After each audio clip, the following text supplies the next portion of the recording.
इस प्यार को क्या नाम दूं, सीजन 3 की कहानी दर्शाती है अद्वै सिंह रायजादा की बदले की दास्तान इलाहाबाद के वशिष्ठ परिवार के खिलाफ और उसकी नफरत परिवार की बेटी चांदनी के प्रति। वशिष्ठ परिवार में है यश, जो कि एक महंत है, उसकी बीवी इंद्राणी और उनकी 3 बेटियां चांदनी, मेघना और शिखा, और हैं इंद्राणी की बहनें काजल और शकुन और काजल का पति रंजीत। कहानी शुरू होती है जब महाआरती होती है और एक लिटरली गत्ते से निर्मित शिव मूर्ति, जिसको ये लोग लोहे से बनी हजारों टन की मूर्ति दिखाते हैं, वो गिरने लगती है, जिसको हमारा भाई अद्वै धबाधब भागकर अकेला रोक लेता है। फिर एक लड़के राजवीर की एंट्री होती है जो उसकी मदद करता है। रंजीत अपने गुंडों को भेजता है रस्सी छीनने के लिए। तब ये न्यूटन की औलाद मूर्ति को गिरने से रोकने के लिए हवा में कैलकुलेशंस करते करते उन गुंडों को टप्पा खिला खिलाकर हवा में उड़ा देता है। जैसे तैसे मूर्ति बच जाती है। इंद्राणी अद्वै का शुक्र करती है। राजवीर अद्वै को पसंद करने लगता है और उससे दोस्ती करना चाहता है, मगर अद्वै उसका दोस्ती का हाथ ठुकरा देता है। दिखाया जाता है कि चांदनी थोड़ी डरी सहमी सी है। उसके अतीत में कुछ हुआ था जिसमें वो 2 चोटियों में रिब्बन डाले सीजीआई से निर्मित नकली झरने में कूद गई थी किसी से बचने के लिए। अद्वै चांदनी से मिलता है और उसे डराता है। बाद में घर लौटते वक्त अद्वै उसके गार्ड्स पर हमला करता है और चांदनी के दुपट्टे में एनिमेटेड आग लगा देता है। फिर अद्वै उसके नजदीक जाकर उसे बचाता है और वो बेहोश हो जाती है। हालांकि इंद्राणी आकर उसे ले जाती है और चांदनी को लगता है कि अद्वै ने उसकी जान बचाई। इंद्राणी को धमकी मिलती है जो 16 साल पहले छिपे उसके कांड के राज के खुलासे के बारे में होती है। इंद्राणी अलर्ट हो जाती है। पता चलता है कि उनके घर की नौकरानी शिल्पा अद्वै से मिली हुई है और अद्वै सब पर नजर रखे हुए है।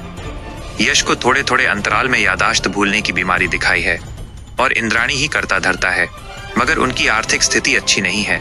अद्वै चांदनी संग छत पर अकेला मिलता है। फिर अद्वै चांदनी संग जबरदस्ती करता है और उनकी ये तस्वीरें सब जगह लगवा देता है। खुद को वह बहाना बनाकर परिस्थिति से बचा लेता है, मगर चांदनी की बदनामी हो जाती है। बाद में इंद्राणी को ब्लैकमेलर का पता चल जाता है जो स्थानीय महिला होती है। अद्वै भी उस महिला को ढूंढने की कोशिश करता है, मगर इंद्राणी उस महिला को कार्टून के सांप से डसवा कर मार देती है और इंद्राणी का अतीत का राज सुरक्षित रहता है।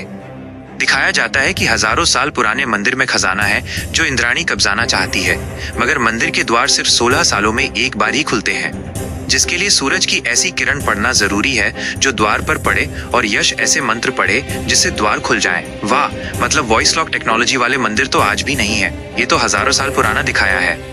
ऐसा ना हो, इसलिए साइंटिस्ट्स का बाप अद्वै बादलों को कंट्रोल करके बारिश कर देता है और सूरज छुप जाता है। मतलब एक दिल्ली में रेखा गुप्ता बादल कंट्रोल करने चली थी और एक अद्वै। उसके बाद ये चमन घटोला यश के पैर में एक पिन चुभा देता है और बूम कहते ही बुढ़ा रुड़क जाता है।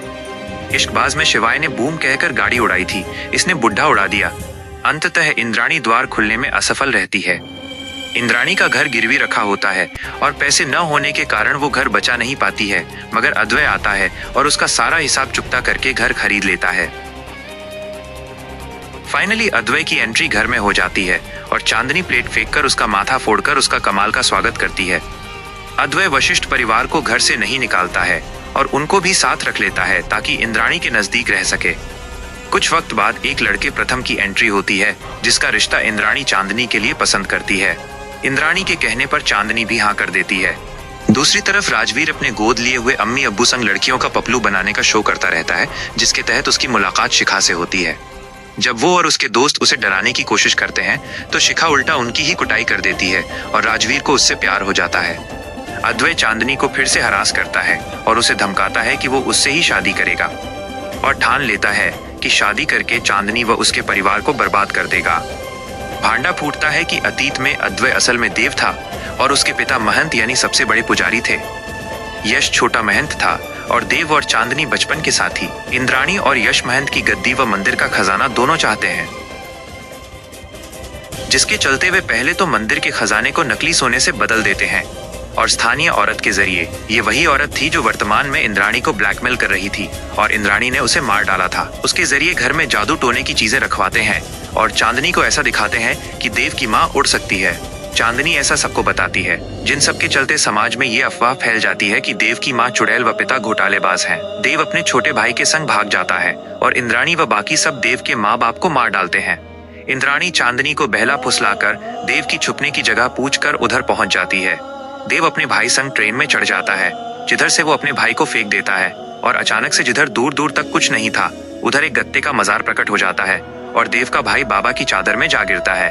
देव भी कूद जाता है और रुड़कता पुड़कता अपनी नानी के घर बॉम्बे पहुंच जाता है। अद्वै सबसे तो बदला ले ही रहा होता है मगर चांदनी से सबसे ज्यादा नफरत करता है क्योंकि वो समझता है कि उसने ये सब जानबूझकर किया था, इससे अनजान की चांदनी मासूम है। अद्वै चांदनी और प्रथम का रिश्ता तोड़ने की कोशिश करता है।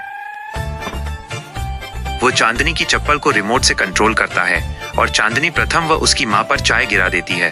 फिर वो कबूतरों को रिमोट से कंट्रोल करके पोटियों की बरसात कर देता है। एक रवि किशन ने लहंगा उठाया था रिमोट से और एक ये पोटियां उड़ा रहा है। टीवी वाले भी भोजपुरी वालों से कम नहीं है घटिया कंटेंट दिखाने के मामले में। फिर रिमोट से चांदनी को हवा में लटका देता है और अगेन हवा में कैलकुलेशंस करके स्पाइडरमैन बनकर उसे बचा लेता है। बेसिकली सारी रस्में खराब कर देता है। वरुण ने ऐसी स्टूपिड सी स्क्रिप्ट को हाँ करके टीवी पर कमबैक किया। It shows that he isn't as smart as he shows to be. अद्वै चुपके से चांदनी को अनाथ आश्रम से आए बच्चे संग औरत के साथ देखता है और समझता है कि वो बच्चा चांदनी की नाजायज औलाद है। फिर अद्वै शिल्पा के हाथ पर ऐसा लिक्विड लगाता है जो एक स्पेशल लाइट में दिखता है, जो वो शकुन के हाथ पर लगा देती है, जिससे पता चलता है कि उसका चक्कर रंजीत के साथ है क्योंकि रंजीत पर लाइट डालने से उस पर भी वही निशान दिखते हैं। अद्वै यह सब स्क्रीन पर चला देता है और इंद्राणी शकुन को तिरस्कृत करके भगा देती है। फिर पता चलता है कि असल में इंद्राणी चांदनी की सौतेली माँ है और उसने 2 करोड़ रुपए में चांदनी का सौदा प्रथम संग किया है जो ऑलरेडी शादीशुदा है। प्रथम की औलाद नहीं है इसलिए उसकी दूसरी शादी कराई जा रही है और इंद्राणी चांदनी से भी नफरत करती है। पहले भी उसने उसे एक आदमी द्वारा अगवा कराया था जिससे बचने के लिए चांदनी झरने में कूद गई थी मगर हर बार बच गई। सारी चालें फेल होते देख अद्वै सबको घर में बंधक बनाकर जबरन चांदनी संग शादी करने की कोशिश करता है, जिसमें पता नहीं कहां से पकड़कर मीका को उठाकर ले आते हैं और वो दिन में घर के अंदर वेल्डिंग वाला चश्मा पहनकर खूब नाचता है। उसके बाद इंद्राणी गुंडों से अद्वै को पिटवाती है और जुबान केसरी करते करते अद्वै के मुंह से गुटखा निकल आता है मगर बंदा जैसे तैसे सबको पीट पाट कर चांदनी से जबरन शादी कर ही लेता है। उसके बाद रिसेप्शन पर अद्वै सबके सामने चांदनी की नाजायज औलाद को सबको दिखाता है और उसके कैरेक्टर पर उंगली उठाते हुए वह घर बेचकर सब घर वालों को घर से बेघर करते हुए सबको जलील करके चांदनी को इलाहाबाद छोड़ बॉम्बे आ जाता है जिधर इश्कबाज से अपना नाला सोपारा का ऋतिक रोशन यानी शिवाय उसका वेलकम करता है। अद्वै अपने भांजे आदित्य व अपनी कजन पूजा और उसकी मां लीला से मिलता है। इतने सब के बाद अद्वै की नानी चांदनी को वापस ले आती है जिससे नाराज अद्वै उसका जीना हराम कर देता है। कभी उसके हाथ जला देता है तो कभी उस पर जहरीली मकड़ियां छोड़ देता है। बेबस चांदनी को पता चलता है कि अद्वै असल में उसका दोस्त देव है और वो उसे मनाने की ठान लेती है मगर अद्वै अपनी गर्लफ्रेंड साशा संग शादी के लिए तैयार हो जाता है। साशा चांदनी को रास्ते से हटाने के लिए पूजा के नारियल को बम बना देती है मगर अद्वै चांदनी को बचा लेता है। बदला लेने के लिए साशा अपनी दोस्त माय फेवरेट चिपकाली स्वेटलाना फ्रॉम इश्कबाज को बुलाती है जो अपने फ्लॉप आइडिया के तहत साशा पर हमला करवाकर नाम चांदनी पर डलवाती है मगर अद्वै इस पर यकीन नहीं करता। चांदनी मरने का नाटक करके भूत बनकर साशा को डराती है और वो अपना गुनाह कबूल कर लेती है और अद्वै को राखी बांधकर भाई बनाकर उधर से फुट जाती है। जनता को आप मूर्ख समझना बंद कर दीजिए। इस प्रकार की बचकाना बातें किसी के गले नहीं उतरती, लोग मजाक उड़ाते हैं। अद्वै से हकीकत जानकर कि कैसे उसके पेरेंट्स ने अद्वै के साथ ज्यादती करी, चांदनी अपने पेरेंट्स को गिरफ्तार करवा देती है और राजवीर से मिलकर उसे अद्वै से मिला देती है क्योंकि वही अद्वै का बिछड़ा भाई था। दिखाया ही नहीं कि कैसे पता चला, सीधा जाकर बुला लाई। मेघना अद्वै को हकीकत बताती है कि असल में बच्चा उसका है न कि चांदनी का, क्योंकि वो शादी से पहले गर्भवती हो गई थी इसलिए चांदनी उसकी इज्जत बचा रही थी झूठ बोलकर। ये सब देख अद्वै को चांदनी की बेगुनाही पता चलती है और वो उसे मनाकर वापस ले आता है। राजवीर और शिखा शादी करने का फैसला करते हैं और सब हमेशा साथ रहते हैं।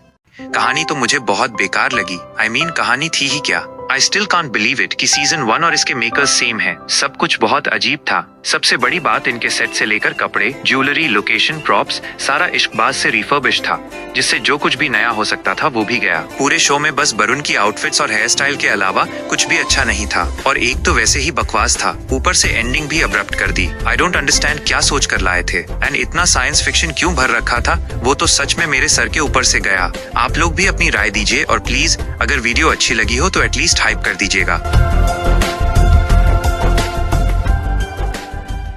Thanks for watching. ऐसे ही और मनोरंजक कंटेंट के लिए स्टोरीज इन 10 मिनट्स को सब्सक्राइब करिए, लाइक, शेयर और कमेंट करके अपनी प्रतिक्रिया दीजिए और सोशल मीडिया हैंडल्स पर भी फॉलो करिए।